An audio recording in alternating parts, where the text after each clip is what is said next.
Hi, good afternoon. Welcome to the marketplace. Coming up this afternoon, inflation rate to reach 11.5% next year, inching closer to the country's single-digit target. That's according to the World Bank.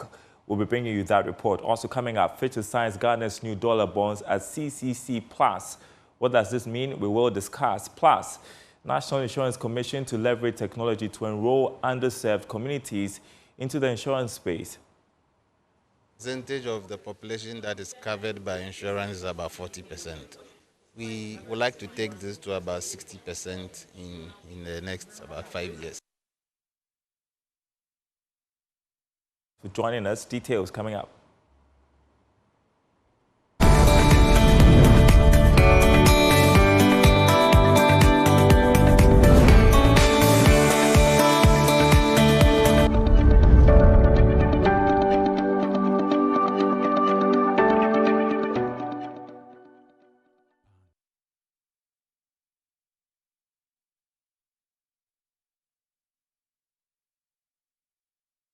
To the marketplace, we want to start with your currency update. I want to show you how the city is faring against major currencies on the international market. As you can see on your screen, the dollar buying at 16 cedis 20 pesos, selling at 16 cedis 50 pesos. That's the rates the forex bureaus are offering. The pound sterling 21 cedis, selling at 21.40 pesos. Also the euro buying at 17 cedis 70 pesos and selling at 18 cedis 10 pesos.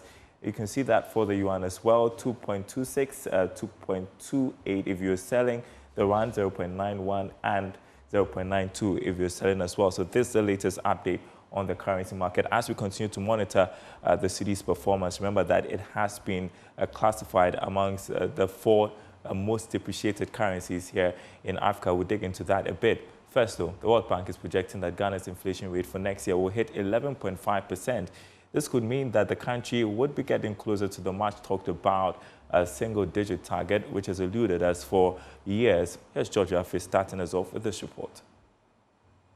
The World Bank is basing its projection on measures being implemented by government to check its expenditure, as well as other monetary measures that the Bank of Ghana is also undertaking to control inflation. This, the World Bank believes, will see inflation slow down from the current 21.5% to 11.5% at the end of December 2025. The World Bank is the latest institution to signal some major turnaround for the country, as it has projected that growth rate will also hit 5% at the end of next year. The IMF and all the other rating agencies have also signaled of things improving greatly for the economy from next year.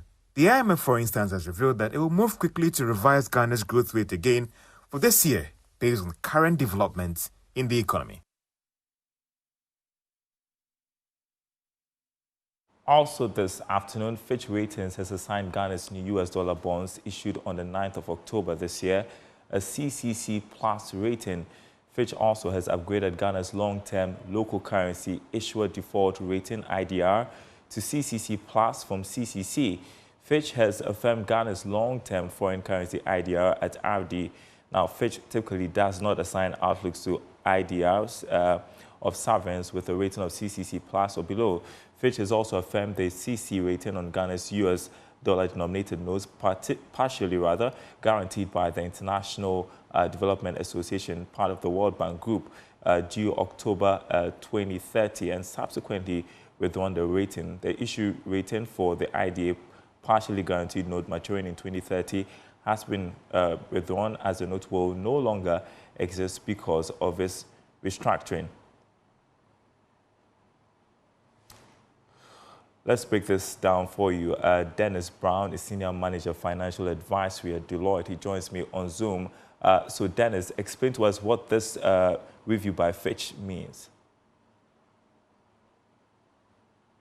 Good afternoon to your viewers and listeners. I think we've all seen the recovery that we made post the IMF program. The last mid-year budget actually suggests that the economy is recovering steadily. So I'm not surprised that Fitch is coming up with what looks like an upgrade, of our economy. Fitch normally doesn't have sound outlook really, but when you look at the rating, current rating, particularly for the our long-term local currency bonds. There's been an upgrade to CCC Plus, I think from CCC. And clearly, their reason is that there's increased confidence in the likelihood of there not being another default on Ghana's local currency debt, right? So the likelihood that there will be a default on the local currency debt has reduced. Therefore, per their assessment, there's been an upgrade, and this gives confidence to investors, right? And therefore, if we should go to market looking for money, as we've always been doing, except somewhere around 2022 and 2023 when we were locked out of the international market for same downgrades by Fitch and other international credit rating agencies. If we should go now, the likelihood that we'll get the money that we want is high, and we may even get it at some concessional rates, which is cheaper than we would have previously. So clearly, it boosts confidence in investors, regarding doing business in our economy. So that's primarily what it means. Yeah, CCC Plus still in the junk status, I believe, only saying that it's less risky. Yes. How much of a positive news is this really? Well, we have come from, almost junk status, maybe even in time past junk status, to where now Fitch is interpreting as there being reduced risk of default, right? Which is, quite notable. In fact, in 2022, Ghana was amongst the top 5 countries in terms of the countries with the highest risk of default globally, And so having moved from that spot to where now Fitch is saying that we've seen some recovery, we've seen some stability, and we've seen renewed confidence in the economy and the ability of the economy to, meet their commitments regarding investments. We have upgraded the long-term local currency debt. In fact, when you look at the long-term foreign debt as well, although they maintain it at restricted default, their reason was simple, that the restructuring is not entirely done. They have indicated that the restructuring covered about 98% of the external debt. So there's still this small portion that is still in default, yet to be restructured. And so for them, that risk still exists. And that's why they maintain it at, RD. But when you look at the narrative around it, they've indicated clearly that there's been significant progress, there's been debt relief, there's been a reduction in interest commitments. They've actually projected that they expect the debt relief to amount to about 6% of our estimated 2024 GDP, which means that by end of 2024, we should see the public debt as a percent of GDP drop down by 6 percentage points, which is quite notable given the context that we have. So clearly, from all angles, yes, they are being cautious, but their narrative suggests that, there's been some positive that we have noticed in this economy, and therefore some upgrade is required. I mean, if any investor should read the narrative, they'll pick up the signal that Fitch is giving a vote of confidence in the economy. So you expect what it has previously. Yeah. So you expect the investors to come around. If they should, what are the implications for our economy, and what are the downsides to this upgrade, do you think? I mean, that's what we've always wanted, right? To be able to attract investors. I mean, they come in by way of foreign direct inflows to set up businesses, create jobs, expand the economy. And there can only be just a few, downsides really. Because, when you look at it, it's really the foreign direct inflows that helps really and drives economic growth, right? And that is what we are looking for. So not to bother ourselves with what the downsides may be. Just this is precisely what we want, to be able to attract investors into the economy, and for that to translate into economic growth, creation of jobs and industries all over, and any other benefit that comes with it. So yeah, I won't like to try to find what the downsides of that would be, because primarily this is what we want for the credit rating agencies, to upgrade us, to communicate to the international investors that we are safe and good to do business with, and for them to come in to help us, improve our economy. Well, whilst we are getting good reviews on our dollar bonds, the local currency is not getting good reviews, as being classified amongst the most four most depreciated currencies in Africa. How do you react to this? Yeah, I think they should be taken within context. Again, we've seen improvement from last year, and I think the excesses of the significant depreciation we experienced from last year carried over into this year. Okay, so particularly the first quarter, we still saw, witness high pressure, on the cedi by the dollar and other trading currencies. It is not until the latter part of the second quarter that we started seeing some notable, stability, not appreciation per se, but in terms of slowdown of, depreciation of the local currency. And that has carried on till now. I mean, there's been relative stability. It's been in and around the 15 and 16 for some time now. So clearly, there's been some stability. So clearly, we've seen some improvement. However, when you take it within the course of the year, there was significant depreciation in the first quarter. So I'm not surprised if they put the numbers together and, do the statistics. It may pop up as part of the worst 4 or 5, currencies in terms of, the timeline that they are looking at from beginning of the year to now, right? Because of the carryover of the excesses from last year into the first quarter of this year. So yes, it has been bad. But even when you look at the countries that were compared with, they were the closest to us was around 40% in terms of value loss by its currency. Then there was 60%, and we were around 20%. Okay, so there's a margin there. There's a big gap there. Someone would say, "Oh, let's take the top 3, and we'll be out of it." Someone would say, "Let's take the top 5." Another country will come in there. So it's good we put in context. Yes, when you do the statistics, it's been bad in terms of the way the currency has performed, and I'm not surprised that over the course of the year, we are among some of the worst performers. But we also have to acknowledge that there's been notable improvement, and we seem to have been on a stable path for some time. Hopefully, we can consolidate the gains, as we head into the elections. Yeah, well, speak of the elections, there are warnings that, well, the performance of the cedi could be under threat in the lead up to the elections. Also, as we approach the festive season, there's going to be a surge, as you're already seeing, in the demand for dollar. Yeah, I mean, those are always risks that, live with us, and we live with them. Hopefully, there should be enough. I hear that the next tranche of the IMF funds will be coming in soon. The October review has been done. It's subject to approval by IMF at the board level. And typically, this gets done, once the underlying work has been done is completed. So we're expecting another $360 million to come in. That will come and show up the reserves and hopefully absorb some of the pressure that will come from the demand side and help, continue stabilizing the currency. But yes, the risks exist, and we'll see how that plays out. Hopefully, we are able to, hold our own. Maybe some depreciation, but not as significant as it normally happens during election years.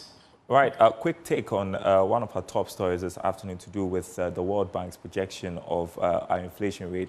I mean, essentially saying, well, you're not going to see the 15% that you targeted for the end of this year, but most likely 11.5% at the end of 2025. That sounds incredible. Is this feasible, and how do you get to that sort of figure at the end of 2025? Yeah, I mean, again, we have to take it in context. I think we are on an IMF program, and as you know, IMF and the World Bank, they are probably cousins. They've proposed some policy measures, and the government have been, abiding by those measures because they need to in order to release those funds. And the consideration is that it is those conditions and those measures that have been implemented that has resulted in, the stability that we are enjoying so far. I mean, or we've seen so far. Let me not say enjoying, that's too strong a word. That we've seen so far. And so, by all standards, the World Bank, I'm not surprised they are going on that path that, look, you're going to be on the program till 2026. So if you are going to continue implementing the measures as we have, planned and agreed, then it's very likely you're going to get closer and closer to the single-digit inflation and to possibly get there before you exit the program. So if you take it in context, all of this is playing out. They are believing in the measures that they have agreed with government, that government is rolling out, and expecting that will, take us very close to the single-digit inflation, right? And it's possible. Why not? We have to be disciplined, and we can get there. Yeah. So that's what I was saying.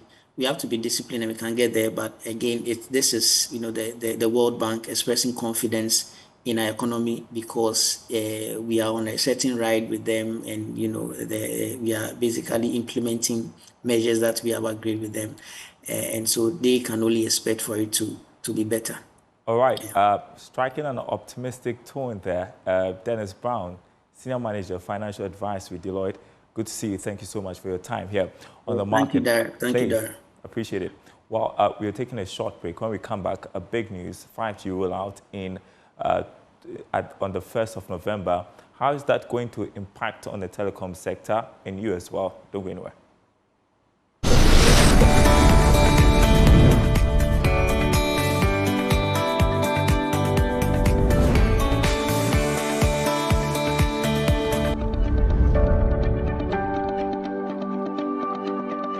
Welcome back. Now, with a quest to improve financial inclusion, the National Insurance Commission is hopeful to leverage technology to enroll underserved communities into the insurance space. The Acting Commissioner, Michael Kofi Andoh, rehashed the Commission's intent to increase insurance coverage to 60% in the short to medium term. Here's more from the 2024 Insurance Tech and Innovation Forum. The 2024 InsurTech and Innovation Forum aims to advance conversations on building robust insurance technology firms to drive inclusion through its regulatory sandbox system. Supported by FSD Africa, the Regulatory Sandbox project seeks to enhance innovation in the insurance industry across Africa, currently operating in 16 African countries. Speaking on the sidelines of the forum, Acting Commissioner of Insurance Michael Kofi Andoh noted that leveraging technology will be critical in increasing insurance coverage. Our current assessment shows that the percentage of the population that is covered by insurance is about 40%. Okay, these are not the number of people who have policies. It's the number of people who are covered by insurance. We would like to take this to about 60% in the next about 5 years. You believe technology will be able to? Major tool in doing that, because technology and innovation will be key in achieving that goal. That is the reason for this. Elias Omondi, Principal Innovation for Resilience at FSD Africa, explained that as part of the program, insurance products will be developed for activities and players in the cybersecurity ecosystem. With the move towards technology and use of digitized platforms, cyber becomes a very major issue. So from an insurance sector perspective, we see a lot of solutions going to address cyber risks because customers will be accessing these particular products digitally, the companies will be accessing these particular customers digitally, and with the data being a key component in all these transactions, then there's need to protect these companies from cyber attacks and also issues that will basically deny service to these customers that are going to use the digital platforms. Apart from that, what we see the insurance industry providing cyber insurance. So we kind of see it in two fronts, whereby the sector will be protected from cyber attacks, at the same time the sector providing solutions such as cyber insurance. The National Insurance Commission of Ghana has granted sandbox innovation licenses to 5 insurtechs operating in the country. This license will allow the firms to roll out innovative products in a pilot phase for 1 year, after which the authority will review the performance of the licensed products. You're watching The Marketplace. Time to talk tech. All right, join us on Zoom for Let's Talk Tech is Samuel Dawuna, who is the founder of Tech Focus 24. Good afternoon to you. Thanks for joining us. So the Communications Minister, Eslotio Kuffour, has announced that all is set for the 5G service to be rolled out from the 1st of November 2024. We're wondering when it was going to start. Now we have a date. That's some development there. Your thoughts? Yeah, Darren, thank you so much, and good afternoon to your viewers. Yes, true. So yes, so like the minister, like you said, the minister has announced that November 1st, of course, ahead of the minister announcing it, some of us who are in watches of the industry got wind of it that November 1st is going to happen. So yes, what is going to happen in November 1st, from my understanding, is that the basic network for the 5G to be rolled out is completed. You know, the various, the 5 players that were licensed in the name of NGIC, they've built it like sort of like a national backbone kind of thing through the World Bank e-Transform project. They've built that one. And then there were some data centers that they were working on. As of 2 months ago that I spoke with them, there were some data centers they were working on. From my understanding, the data center has also been completed, so it's there. So the network will be launched. And from what I understand, yes, so it's going to be sort of like the network is now ready to be used. But then in terms of it rolling out for us to see 5G on, say, Telecel and what do you call it, AT Ghana, because we know that these 2 telcos were the 2 that are supposed to be the status. Okay, MTN, they are still, from what they tell us, they are still negotiating with the government as to what their role is going to be in it. But these 2, by mid-November, we should be seeing 5G services on these 2 networks. So yes, so it's good. It is good progress for us. From where we sit, but our understanding is that it means anybody, including you, Daryl, including me, we can walk to NGIC and get our own capacity and begin to offer 5G services within whatever community, within whatever institution that we think, you know, we have got a deal with that we can offer 5G. So you don't necessarily have to go to a telco or, yes, to have to go to MTN or Telecel or anybody. Even individual entities can go to NGIC directly and go and get access. And that is where the affordability is, where the inclusion comes in. So it's good news for us as a country. Darren. All right, Sami, I've been bailed out, but I promise you we'll revisit this topic in the next couple of days. I'm sure it will come up again. Thank you so much for joining us on The Marketplace. More news on our website, myjoyonline.com/business. That's where to go for the latest stories. My name is Daryl Kwa. Thanks for watching. Join us if you can on the masterclass that's on radio in a couple of minutes. Goodbye.